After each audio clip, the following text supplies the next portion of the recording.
अब चलिए अपन next direction देखते हैं। Magnetic field on the axis of circular coil carrying current. ठीक है, देखिए इसको समझिएगा क्या क्या है, ध्यान से समझिएगा। मान लेते हैं कोई एक हम सर्कुलर कॉइल मान लेते हैं, ठीक है, जिसमें आपकी क्या है आई करंट फ्लो हो रही है, ये करंट आपकी आई से फ्लो हो रही है, ठीक, और इसकी रेडियस क्या है आपकी ए, ठीक। इसके मिड पॉइंट ओ से x डिस्टेंस पे हमने कोई पॉइंट ली है, वहां पे मैग्नेटिक फील्ड निकालनी है, ठीक है। अच्छा, अब हम मान लेते हैं कि इस सर्कुलर कॉइल में दो एलिमेंट मान लेते हैं, एक Q मान लेते हैं, एक R मान लेते हैं, ठीक। अच्छा, इस की एलिमेंट से लेकर P तक डिस्टेंस R मान लेते हैं, और इस एलिमेंट से लेकर यहां तक भी डिस्टेंस हम लोग R मान लेते हैं। दोनों डिस्टेंस क्या होंगी, सेम होंगी। So PQ equal to PR equal to R, और ये डिस्टेंस आपकी क्या है, OP है। तो OP इक्वल टू x, तो यहां से हम पाइथागोरस से हम लोग R की वैल्यू निकालेंगे, तो root times a square plus x square आएगी, ठीक। अब ध्यान दीजिए कि इस Q एलिमेंट के कारण यहाँ पे जो मैग्नेटिक फील्ड होगा वो dv होगा, और इस एलिमेंट R के कारण यहाँ पे जो मैग्नेटिक फील्ड होगा वो dv डैश होगा, ठीक है। अब इस dv के दो कंपोनेंट होंगे, ठीक है, एक होगा आपका वर्टिकली, एक होगा हॉरिजॉन्टल, ठीक। तो जो cos वाला कंपोनेंट होगा, ठीक है, चाहे इससे लीजिए चाहे इससे लीजिए, ये दोनों क्या होंगे, इक्वल होंगे, ये दोनों क्या होंगे, इक्वल होंगे और अपोजिट होंगे, ठीक है।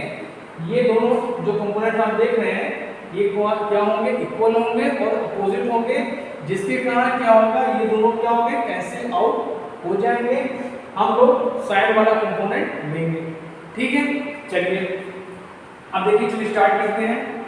तो इस Q एलिमेंट के कारण यहाँ जो मैग्नेटिक फील्ड होगा वो क्या होगा, dB होगा। सो dB इक्वल टू क्या हो जाएगा, by the Biot Savart law mu naught upon 4 pi I dl sin theta by r square हो गया।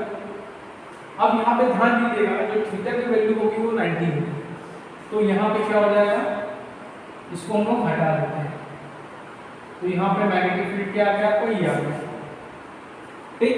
अब यहाँ से वैल्यू हम r किस में रख देते हैं, सो dB इक्वल टू क्या हो जाएगा, mu naught upon 4 pi I dl upon a square plus x square, ठीक। इसी तरह हम dB डैश निकालेंगे, ये भी क्या होगा, सेम होगा, mu naught upon 4 pi I dl upon a square plus x square, ठीक है। सो यहाँ पे क्या होगा, dB dash equal to dB के इक्वल होगा, ठीक है। सो अगर हम इस कॉइल पूरी कॉइल के द्वारा यहाँ पे मैग्नेटिक फील्ड निकालेंगे तो इंटीग्रेट करना पड़ेगा। सो क्या हो जाएगा, B इक्वल टू हो जाएगा इंटीग्रेशन dB साइन अल्फा हो जाएगा, ठीक, ओके। सो अगर यहाँ से हम साइन अल्फा की वैल्यू निकालें, सो लंब ये हो जाएगा बटे कर्ण, ए बाई आर मतलब a upon u times a square plus x square, ठीक है।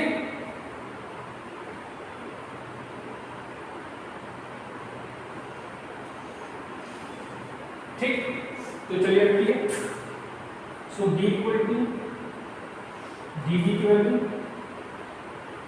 ये है mu naught upon 4 pi I dl upon a square x square, और साइन अल्फा की value a upon under root a square plus x square integration dl, अब यहाँ का step हम यहाँ करेंगे।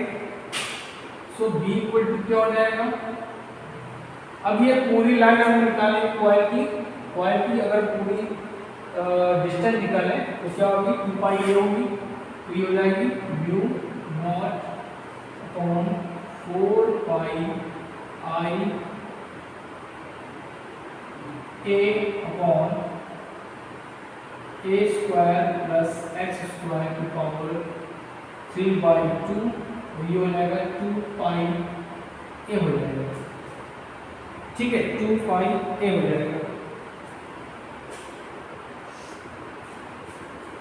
तो क्या क्या कैंसिल आउट हुआ, पाई पाई कैंसिल हो गया आपका, ठीक है, ये 2 आ जाएगा। सो मैग्नेटिक फील्ड आपका क्या आ जाएगा, म्यू नॉट आई ए स्क्वायर अपॉन 2 ए स्क्वायर प्लस एक्स स्क्वायर की पावर 3/2। नोट कर लीजिए,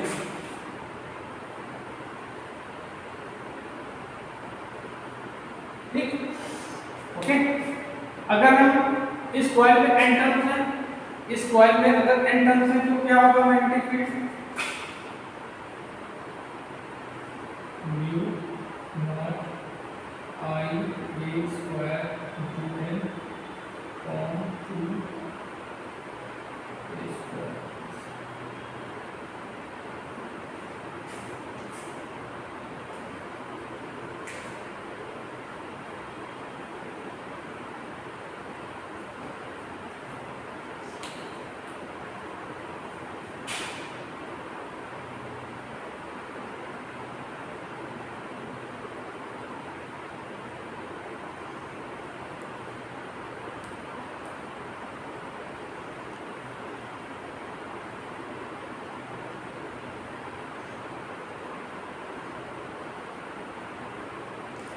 कुछ कंडीशंस हैं, अगर P पॉइंट, ये P पॉइंट अगर इसके सेंटर पे आ जाए तो मैग्नेटिक फील्ड क्या होगा,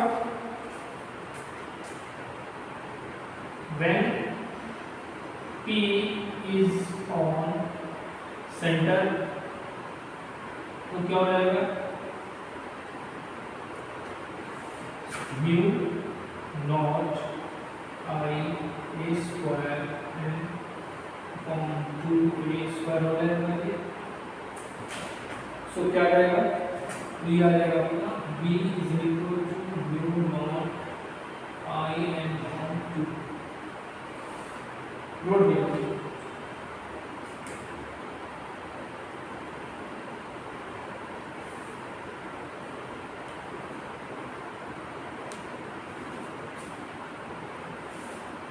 ठीक है।